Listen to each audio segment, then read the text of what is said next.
All right, guys, here we go. We're going to talk about special parallelograms. There are three types. I'm sure you already know what all of these are, but here are your definitions for rectangle, rhombus, and square. A rectangle is a parallelogram with four right angles.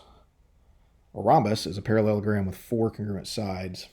And of course, a square is a parallelogram that satisfies both of those definitions. Again, that should be nothing new. I'm sure you know what all those are already. All right, in your flip book for rectangles, you should already have this copied. There's a definition again.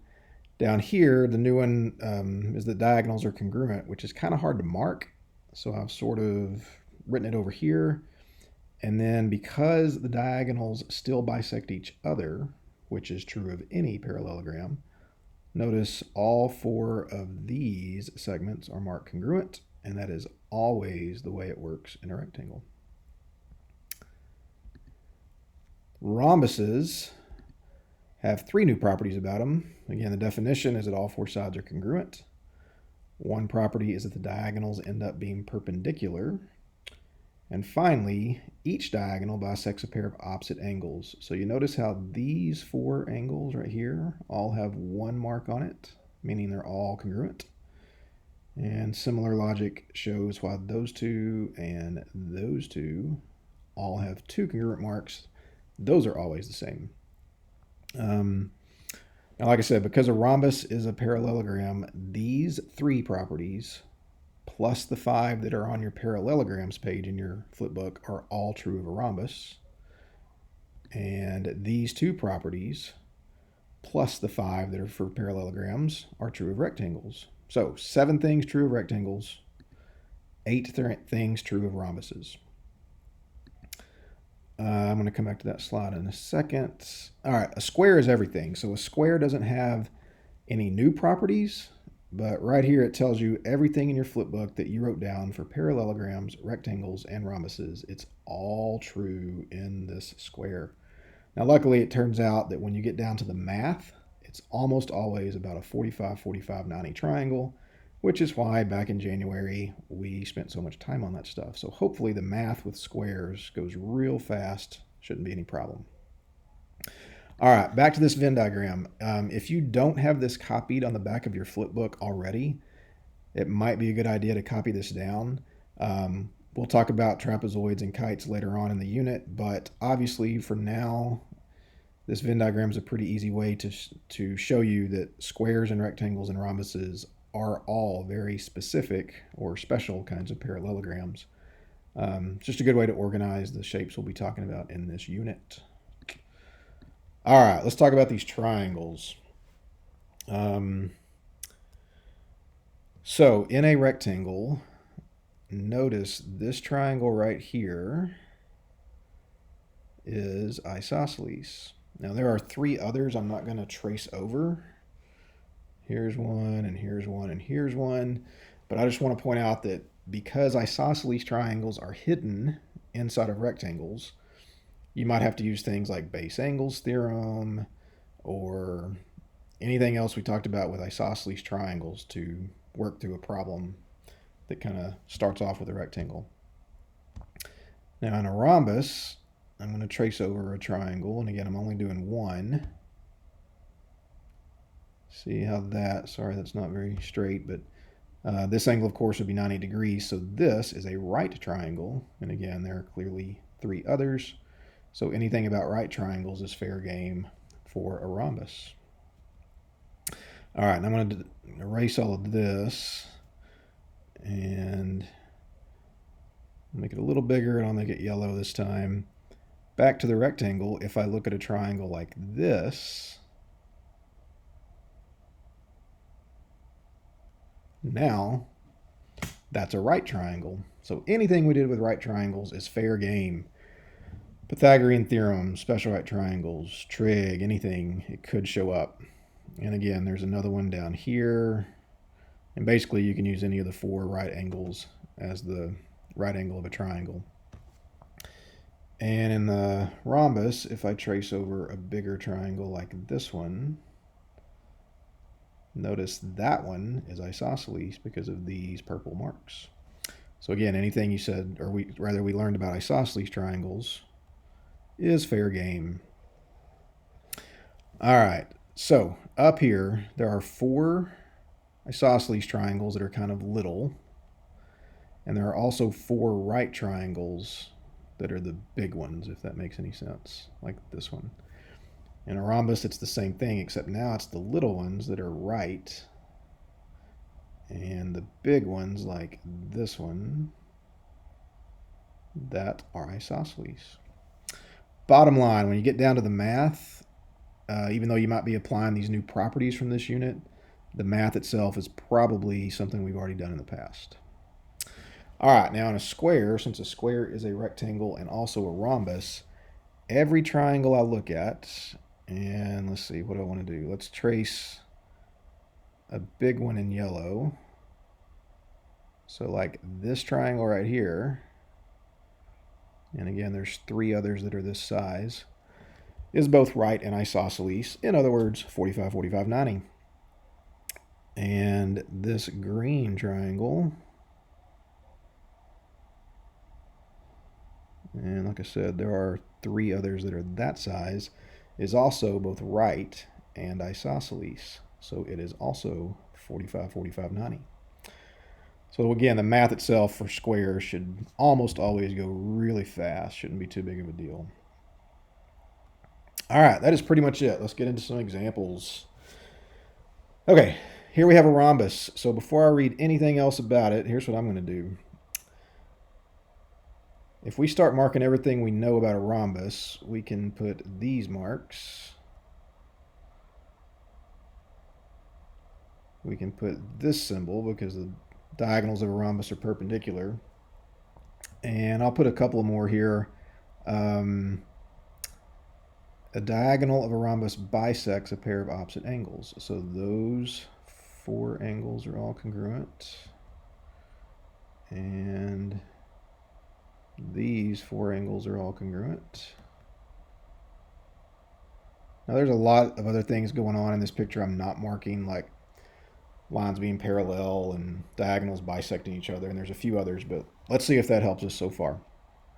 All right, value of n. N is right up here,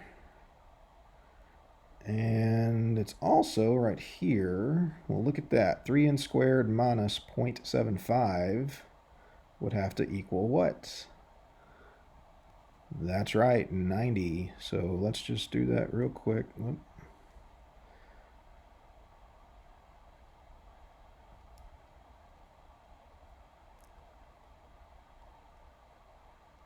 Sorry, it's taking a second there. All right, so that's pretty easy to solve.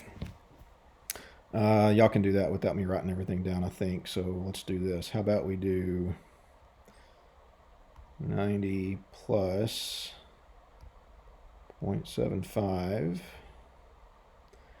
and then we'll have to divide that by 3, and then we'll end up taking the square root of that answer. And there you go. N is 5.5.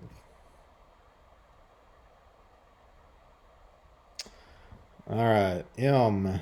Where is M? M is right here and also right here. That one's pretty easy. Those 2 sides are congruent. Let's go up here where I have a little bit of room. So 4m plus 4 would have to equal 6m minus 12. Subtract 4m from both sides. Add 12 to both sides. There you go. M is equal to 8. All right, number 3, measure segment VY. There's V, there's Y. So I'm looking for a side of a rhombus. And again, doesn't matter which side I find, they're all the same. So how about I take this expression, I plug in 8 in right there. 6 times 8, I know y'all can do this, but I'm going to type it out anyway, is 48 minus 12. There you go. So all the side lengths of this rhombus are 36. And finally, measure of angle VWZ. So there's V, there's W, there's Z. And again, all I'm going to do is focus on this triangle where I know that's 90. I can figure this angle out pretty easily because I now know n is 5.5. And then I'll just use triangle sum theorem to figure out the leftover one. So here we go. Let's do 9 times 5.5.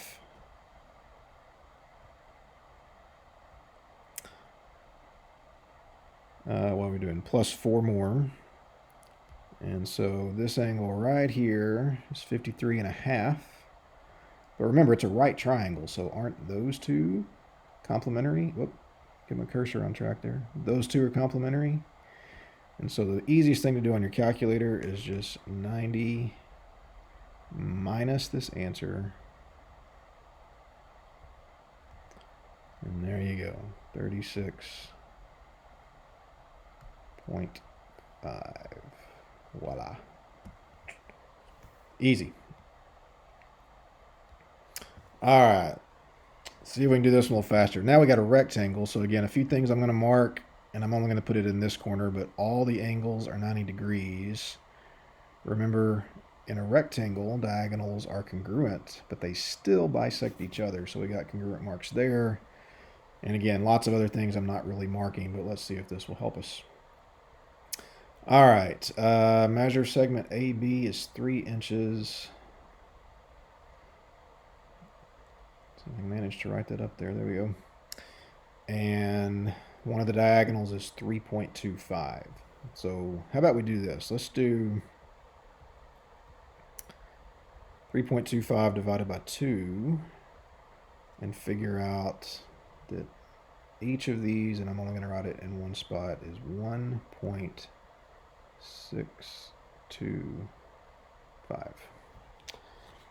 All right, let's see what we can come up with. Measure segment CM. That's right there. That's easy. I just found it.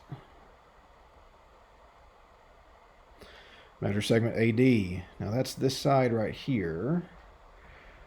And remember, this is 3 and this is 3.25. How am I going to find that?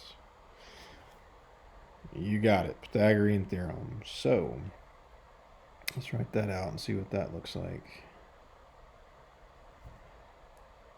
One leg squared plus the other leg squared equals hypotenuse squared. And again, without writing down every little bit, I think y'all could follow this. There's your hypotenuse squared. We're going to subtract from that 3 squared, or 9. And then the square root of that is going to be the measure of segment AD.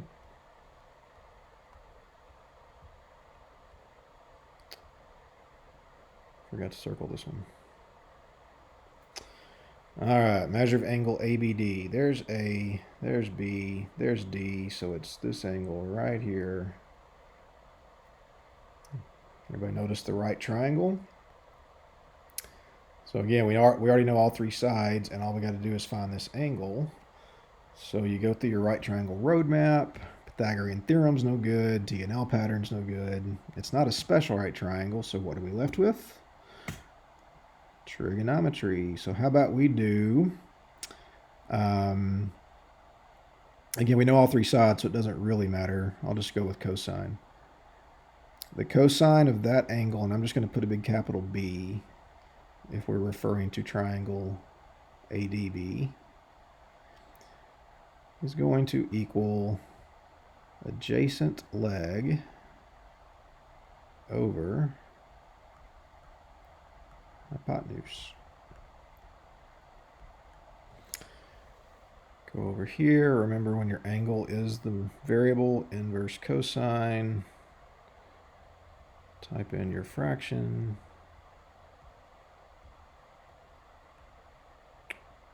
22.6 roughly.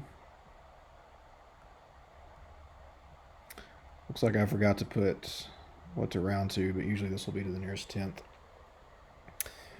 And finally, a measure of angle DMC. So that is right here. All right, well, here's the trick with rectangles. If this is 22.6, we just found it. Remember I pointed out the isosceles triangles earlier? And I'm just going to put a dot there. That's 22.6. That's 22.6. And that's 22.6. So how do we find that? There's another hidden triangle. Just use triangle sum theorem and do something like this. 180 minus, notice that last answer I got is still in there, but there's two of those. Oh, sorry about that. 134.8. Done. All right, squares. Squares are, again, pretty quick because of how they always basically end up being 45, 45, 90 triangles. What do we got? We got segment JD is 10, which again means all of these are 10. And we need the exact perimeter. Well, again, this is a 45, 45, 90 triangle. So if that's 10, that's 10. Remember your shortcuts, how quick that should be? That's 10 root 2. But since it's a square and all of these are 10 root 2, that number times 4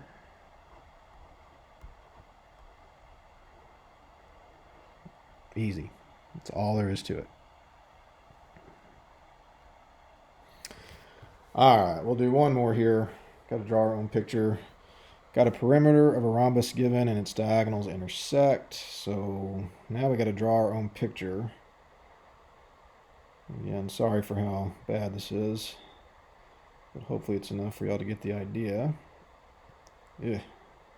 All right, got a rhombus. If the perimeter is 60, pretty easy to figure out. Each side is 15. And its diagonals intersect right here at point K. All right, let's name our rhombus first of all. R, H, O, M. All right, if the measure of angle KOM, let's find that. All right, right there. If that is 30, see if I can manage to squeeze this in there. Now I know from what it looks like that doesn't look like a 30-degree angle, but remember we drew our own picture. Doesn't it make that one 60? Because in a rhombus, diagonals are perpendicular, and look at what we have. There you go, a 30, 60, 90 triangle. So the exact perimeter of triangle RMH. Everybody see it? There's the exact, or rather the triangle we're looking for. All right. I think we know both of these are 15. And just for good measure, this is also 15. Now again, don't trust your eyes here because it looks to me like this is the short leg. But that's only because of the way I drew it. There's your 30-degree angle. So really, segment KM is the short leg of this triangle. Be careful there because, again, it doesn't look like it, but your numbers are telling you differently. So if your hypotenuse is 15, isn't this half of your hypotenuse? All right, it's still a parallelogram. Diagonals are still bisecting each other, so this up here is also 7.5. And again, exact perimeter of triangle R, MH is 15 plus 15 plus 15.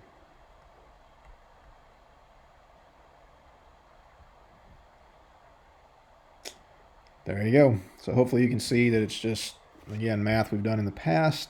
It's just kind of in a nutshell, the triangles are hidden within either a rectangle or rhombus or square. I hope that helped you out. Good luck with the assignment.